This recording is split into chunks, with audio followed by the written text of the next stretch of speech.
So in today's video, I'll be explaining how to ride out of the saddle, which is one of the most basic essential skill that every cyclist must learn. And I'll also be going over some of the things that you should look out for whenever you're riding out of the saddle.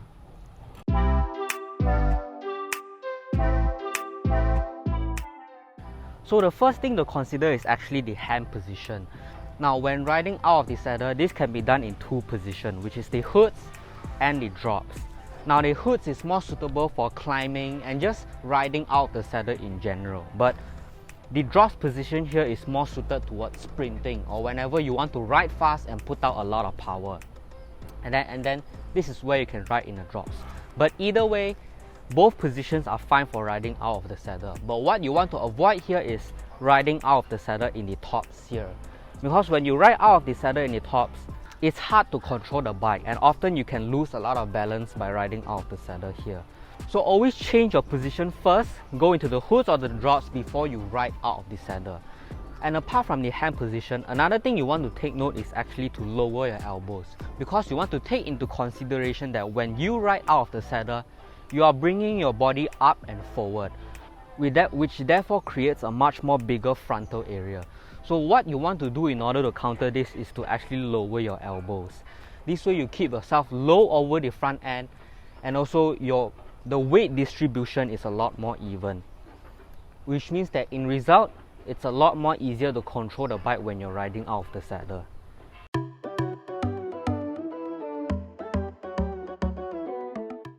So the second thing to look out for when you're riding out of the saddle is actually how far forward you should be over the bike.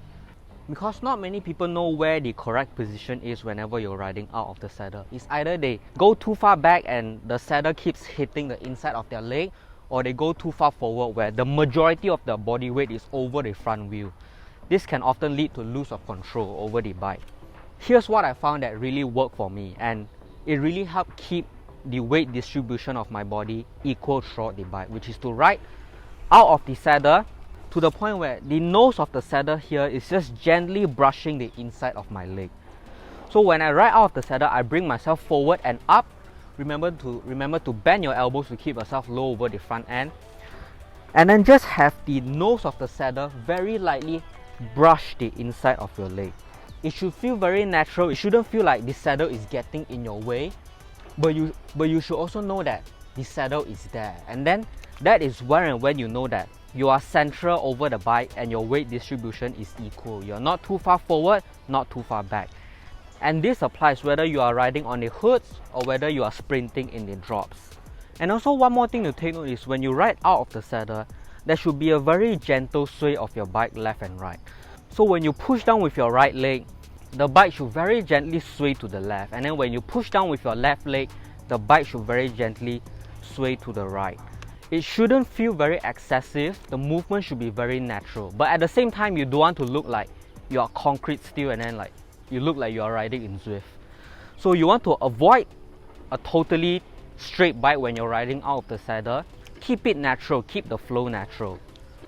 To find out what works best for you, natural is the best way to go. So keep the sway of the bike natural, and then remember that the nose of the saddle should very gently brush the inside of your leg. This will give you the best combination of left to right swaying, and then also keep your weight distribution equal throughout the entire bike.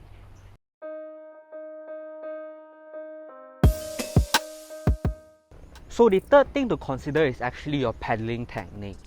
Now you probably noticed that when you ride out of the saddle on a climb, everything is so smooth and so easy, and you feel like, wow, you're so on point, right? The motion and everything is so fluid and you feel so smooth.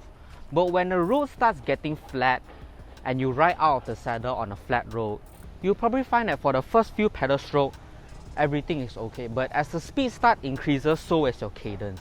And then you will come to a point where you feel like you're pedaling so fast, you're losing control over the bike and you just have to sit back down in the saddle. And I know that was an issue that I had as well when I was new to cycling. And over the years, I found that the key to this is to actually apply equal pressure on your front foot and your back foot. So over here, when your right foot is at the front pushing down on the pedal, your left foot at the back, which is coming up, you should also apply equal pressure to that. So when you apply equal pressure on both of your foot, you neutralize the power difference between both of your foot, and therefore the gradient of the road will no longer affect the speed of your cadence. So I think one of the best ways to practice this is in a place like this. So what you want to do here is to put yourself in the easiest gear, your lightest gear, and then without using the brakes, try to ride out of the saddle. You'll find that at first it's probably very hard because you're going so slow and the resistance that you feel is so low, but this is the key to it. So right here, right now, I'm actually applying equal pressure on my front when I'm pushing down, and then when the backstroke is coming up, I'm also applying equal pressure. And this way you see I can maintain my cadence without the gradient affecting me. Of course, once it starts going downhill, you might have to apply the brakes a little bit in order to slow you down. But when it comes back up to the flat, the gradient doesn't affect my cadence. This is one of the best ways to practice your riding out of the saddle on a flat road. So take some time out of your training to practice this. It is not a hard skill to learn, but you do need a bit of time to get used to the motion and of course the rhythm of it. And of course, once you practice enough, it will become second nature. So that is really all to it when it comes to riding out of the saddle. A simple but yet an essential skill that every cyclist must learn. So remember to like this video and share it with a friend if you found value out of this video. And don't forget to subscribe to this channel for more cycling related tips and tricks.